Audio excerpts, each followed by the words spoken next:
Vocês me mandaram isso daqui hoje e eu achei isso maravilhoso e eu decidi dar os meus 2 centavos. Então primeiro vamos assistir. Para as pessoas que têm filhos pequenos e que muitas vezes estão pensando, meu Deus, a casa tá uma zona, é brinquedo espalhado, é louça suja, é fralda para trocar. Esse é o momento de fazer isso.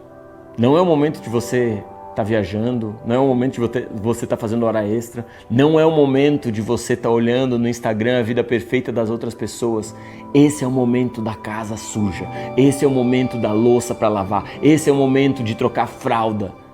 Cada momento da vida de um filho tem um porquê.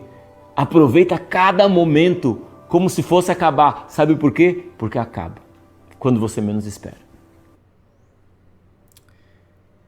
Então, Para as pessoas que têm filhos.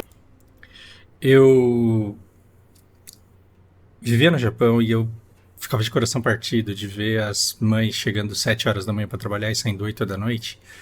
E elas viam os filhos por muito pouco tempo antes deles dormirem, porque se você tem um filho de 5, 6 anos, dá umas 10 da noite ele tá dormindo já, porque não dormia na creche.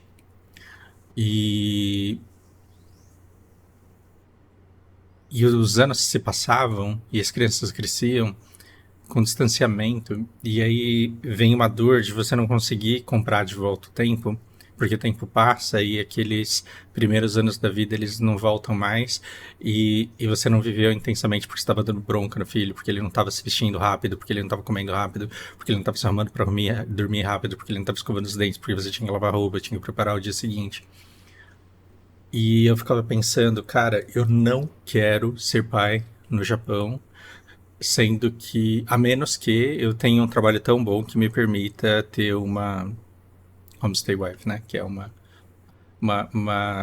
esposa que fica em casa e se dedica completamente para criança. E voltei para o Brasil em 2010, entre 2010 e 2015 eu fiquei na IG. E nesse tempo eu estava trabalhando para as vencedoras do mundo corporativo.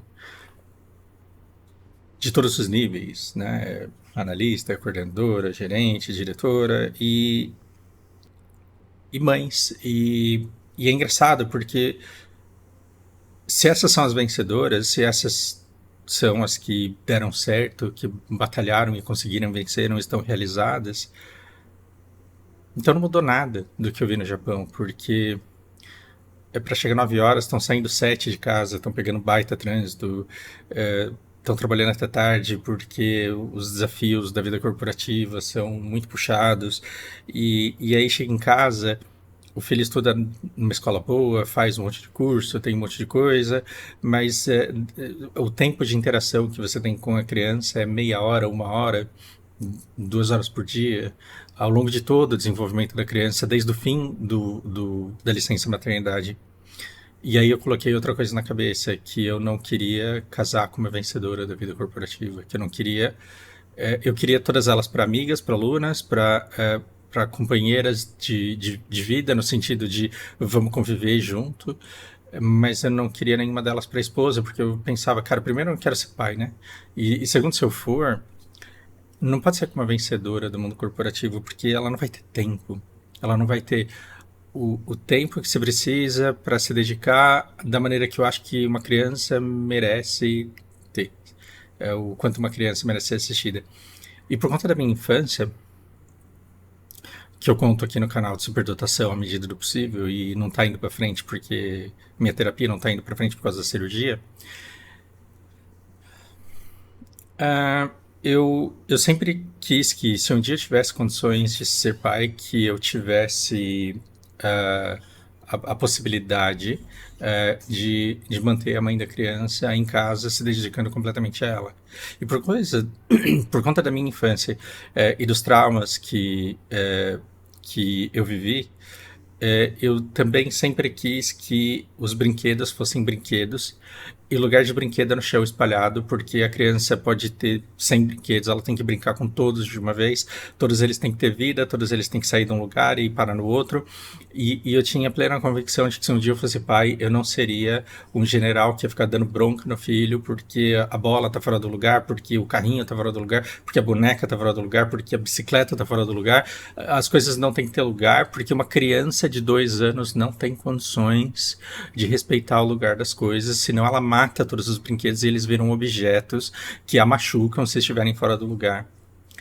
Ah, eu, eu, eu sabia desde sempre que se um dia eu fosse pai, eu seria permissivo no tempo de ser permissivo e rígido na hora de ser rígido. Veja a diferença.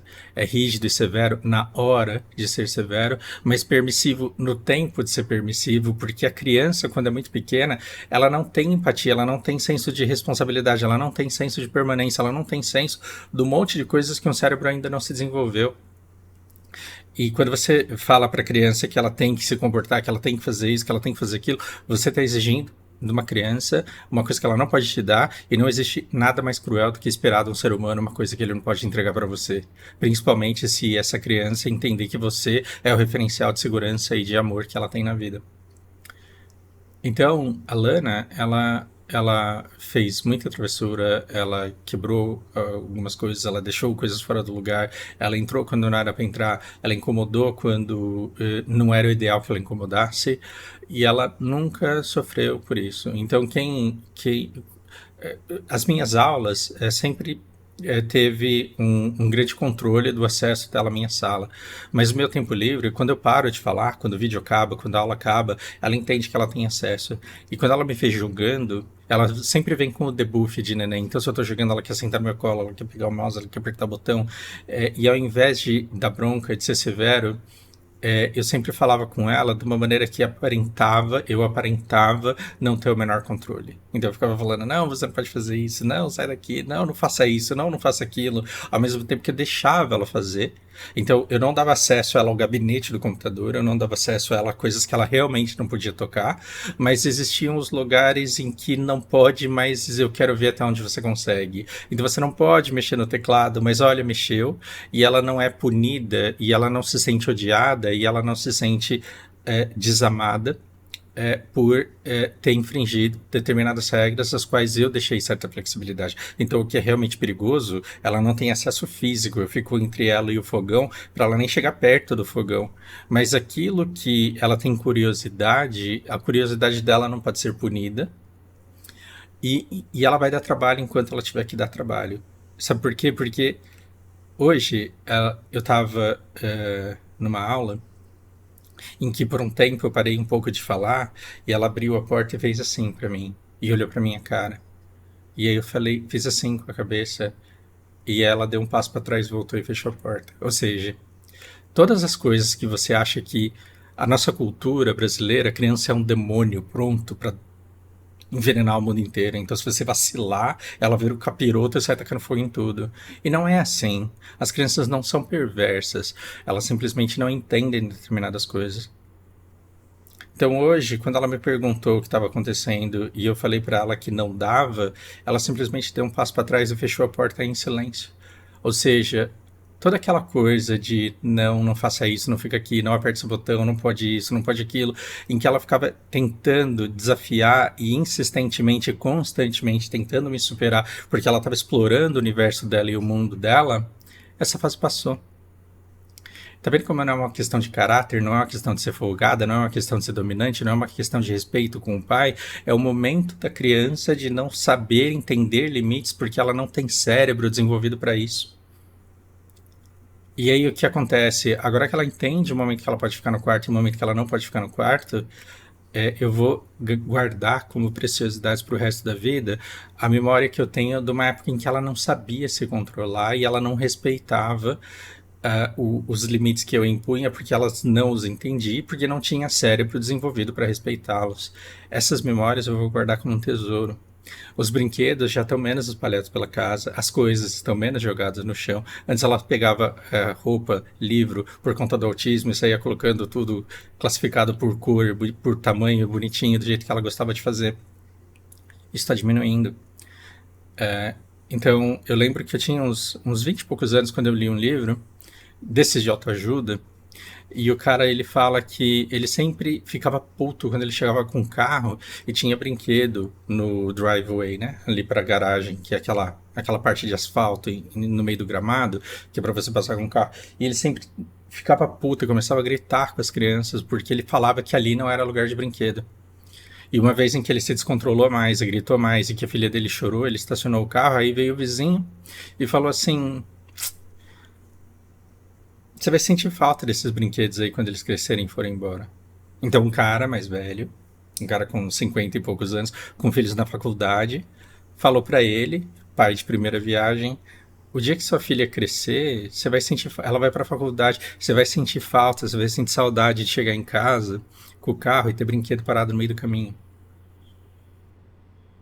Então, determinadas coisas que eram muito legais para Lana estão perdendo a graça simplesmente porque ela já fez muito e agora ela está deixando de fazer. Toda vez que ela viu eu chegando em casa, eu tenho o costume de lar japonês. Eu tiro o sapato fora de casa, calço e chinelo de ficar em casa e ando pela casa. E quando ela via o portão abrindo, quando ela via eu entrando com o carro, ela corria para a entrada da casa, pegava o meu chinelo e saía correndo e escondia. E às vezes, quando eu chegava com pressa, não só o meu chinelo não tava, mas tinha um monte de brinquedinho para machucar o meu pé no chão, né? Vai pisar num Lego pra você ver como é gostoso. E eu nunca perdi a cabeça com ela. Por quê? Porque a gente tava vivendo a coisa no momento que era para ser vivido.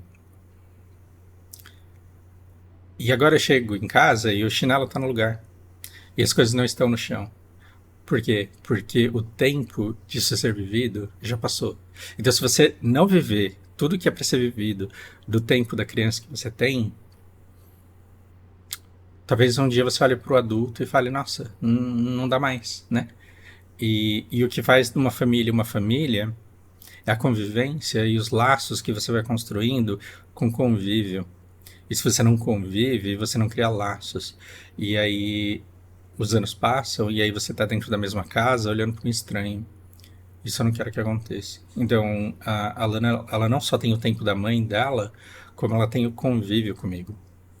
E então, às vezes alguém me pergunta assim: pô, você não tem medo dela crescer e ela não te ver como um pai? Nenhum medo.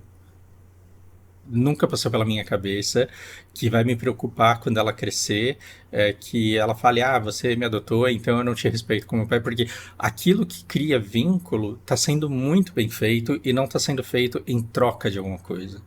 Está sendo feito simplesmente porque é um grande privilégio passar pela educação e pelo desenvolvimento de uma criança, tendo o convívio que vai criar laços que vão durar para sempre ou até que a morte nos separe.